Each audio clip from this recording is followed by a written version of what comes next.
Indexing, इनमें क्या फ़र्क होता है, साइट मैप्स क्या होते हैं, इनकी क्या-क्या टाइप्स होती हैं, एंकर टेक्स्ट हो गया, इंटरनल लिंकिंग ऑब्वियसली उसकी टाइप्स, और गूगल सर्च कंसोल। तो ये कुछ चीज़ें आज के लेक्चर में हम देखेंगे। तो स्टार्ट करते हैं कि जी क्रॉलिंग और इंडेक्सिंग में क्या फ़र्क होता है। देखिए, आप लोगों को पता है कि जब भी कोई एक वेबसाइट बनती है तो उसके ऊपर जो गूगल के जो बॉट्स हैं वो आके हमेशा क्रॉल करते हैं। आपकी वेबसाइट हो, आपको वेब पेज हो, उसके सोर्स कोड को वो स्टडी करते हैं, उसके आपके ऊपर वो क्रॉल करते हैं। जब वो उसको पढ़ते हैं और समझते हैं, फिर वो उसकी इंडेक्सिंग करते हैं। इंडेक्सिंग से मुराद ये है कि उसको प्रॉपर उसकी कैटेगराइजेशन करते हैं। मतलब वो आपकी वेबसाइट पे आए, स्पाइडर्स उन्होंने क्रॉल किया, उन्होंने इन्फॉर्मेशन को, जो भी वहाँ पे इन्फॉर्मेशन पड़ी थी उसको एक्सट्रैक्ट किया, और फिर उसको समझ के ये समझ उसको पढ़ के ये समझने की कोशिश की कि आया ये जो कंटेंट लिखा हुआ है इससे हमें क्या पता लग रहा है कि जो वेबसाइट है वो डिजिटल मार्केटिंग से रिलेटेड वेबसाइट है, ये वेबसाइट किसी न्यूज़ चैनल से रिलेटेड कोई वेबसाइट है, कोई स्पोर्ट्स की वेबसाइट है, किस चीज़ की वेबसाइट है। तो जब वो उसको समझ के उसको उसी कैटेगरी में, उसकी रिलेटेबल कैटेगरी में उसको डालेगा, तो उसको हम कहते हैं इंडेक्सिंग।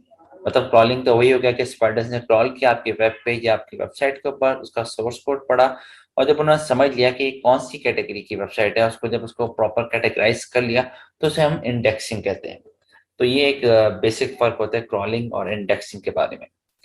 अच्छा, नंबर 2 पे आता है कि जो साइट मैप्स हैं वो क्या होते हैं, और जो इनकी कितनी किस्म की किस्में हैं।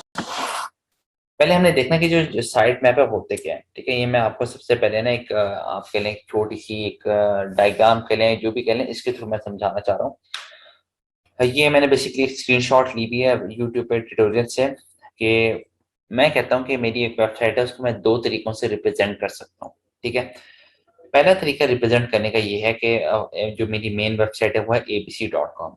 मैंने एक लिस्ट के थ्रू बना दी abc.com, फिर abc.com/about us, contact us, category 1 product 1, सब कैटेगरी प्रोडक्ट 2।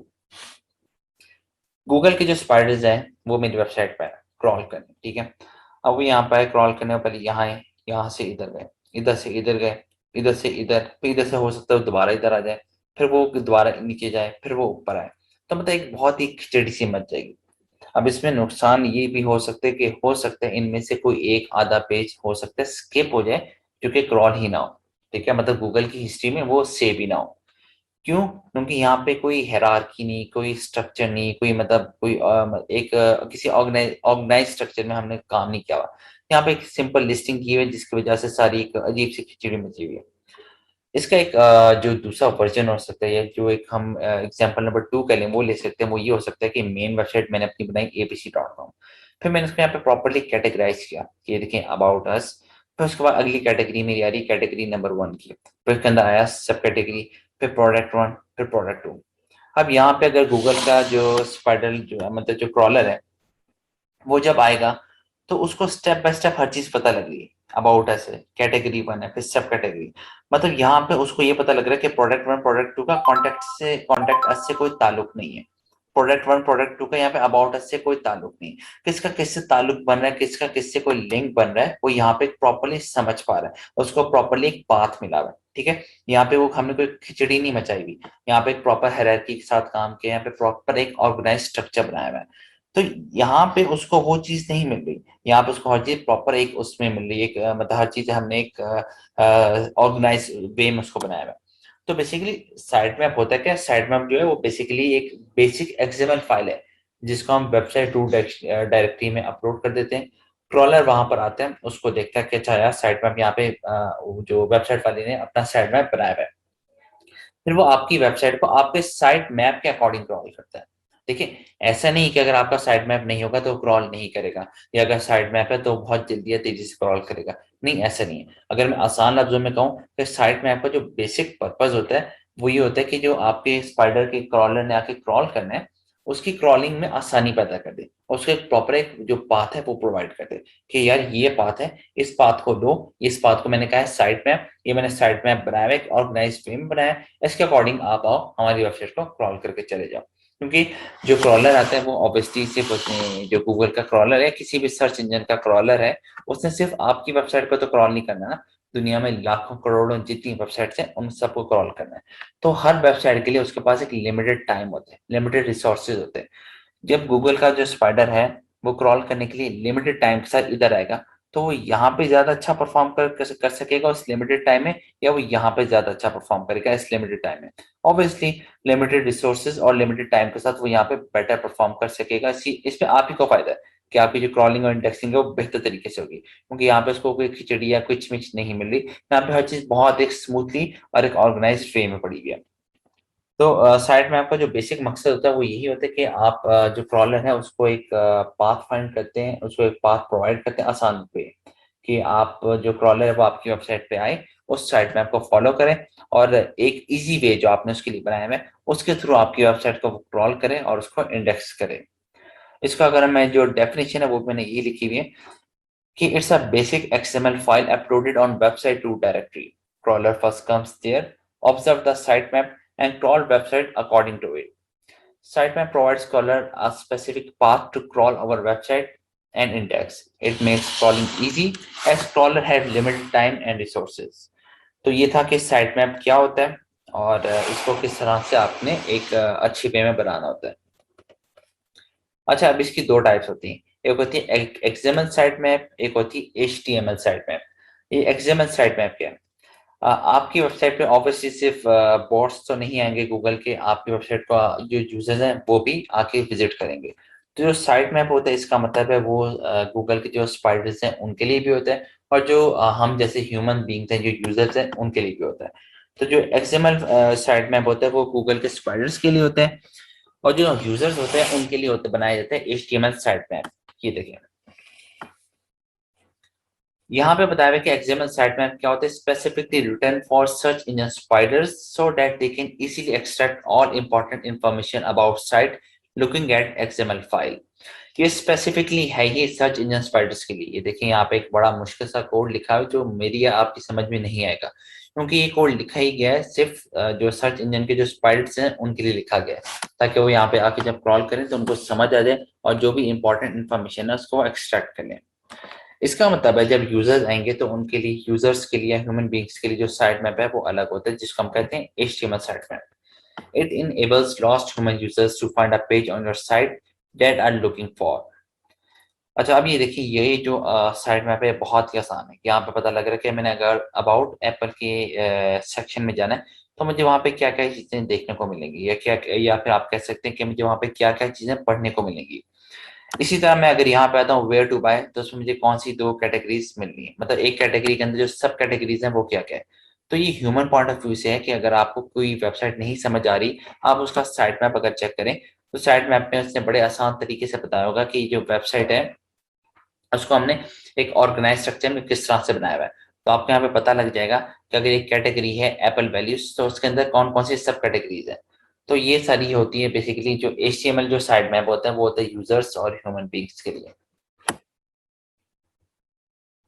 अच्छा, डिफरेंस देख लिया हमने क्रॉलिंग और इंडेक्सिंग में, साइट मैप देख लिया हमने, उसकी जो टाइप्स हैं वो भी देख लिया।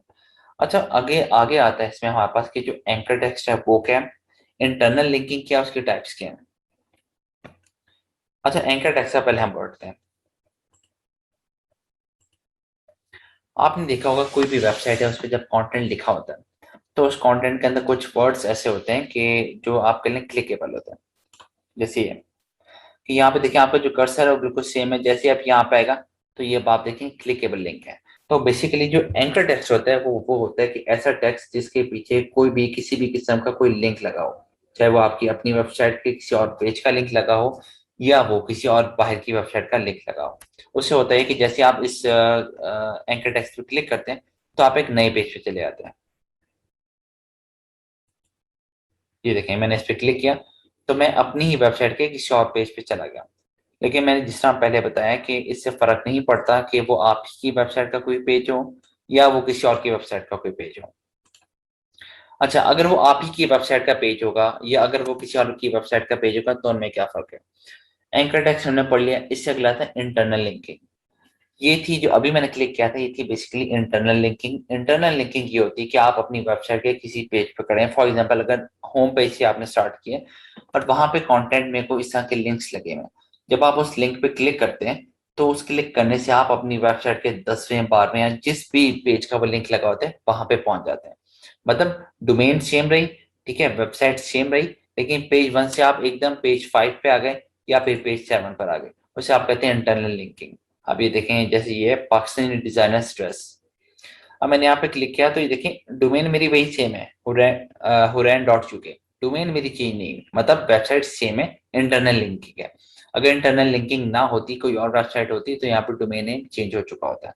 ठीक है, डोमेन नेम सेम है, वेबसाइट के किसी और वेब पेज पे मैं आ गया हूँ, पहले होम पेज से आप आगे लग्जरी, तो इसे कहते हैं हम इंटरनल लिंकिंग। कि आपने कोई कंटेंट लिखा हुआ है, वहां पे कोई भी एक क्लिकेबल लिंक है, उस लिंक पे जब मैंने क्लिक किया तो उसी डोमेन, उसी वेबसाइट के मैं किसी और पेज पे लैंड कर जाऊं, तो उसको मैं कहूंगा इंटरनल लिंकिंग। अब इंटरनल लिंकिंग की ना हमारे पास दो टाइप्स होती है।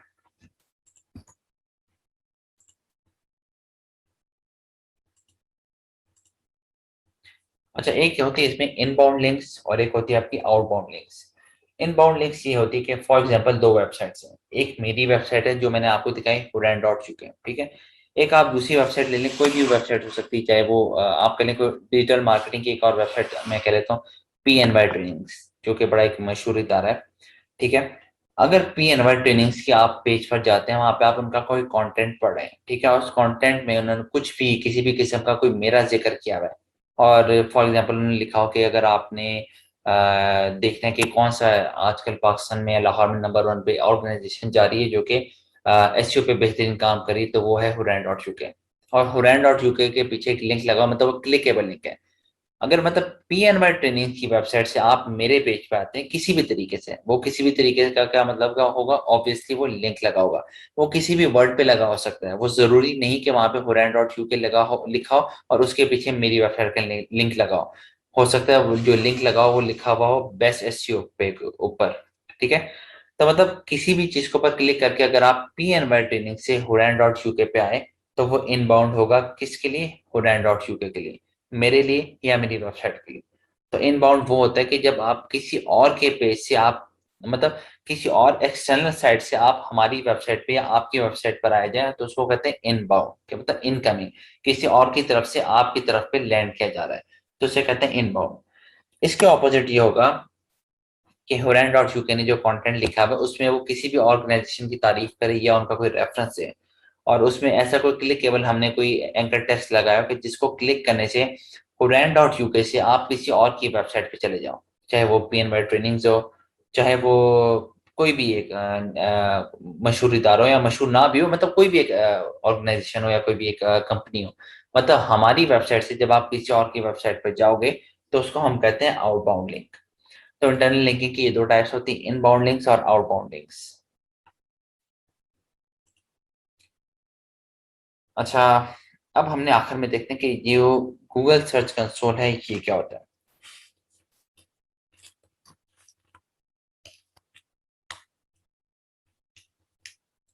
अच्छा, गूगल सर्च कंसोल बेसिकली एक टूल होता है, ठीक है, जो आपको मदद करता है आपकी वेबसाइट को मॉनिटर करने में। उसकी किसी भी किस्म की कोई मेंटेनेंस का चक्कर है उसमें उसको मदद की जा सकती है।